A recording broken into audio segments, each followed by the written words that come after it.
papadala dito kay Baka. Dali lang kita kay Japay ka message para mabatian.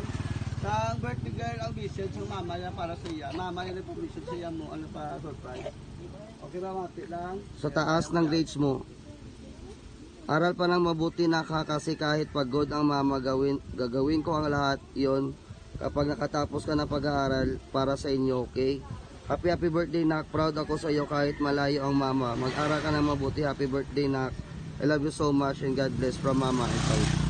Ano mo message mo ga kay mama mo ga? Para kay mama mo dahil pasalamat kita sa iya dahil surprise siya sa birthday mo. Thank you. Bye mo. Bye mo. Ang ba ko ba ito? Ang ba kita mo? Padala na pa kay mama mo.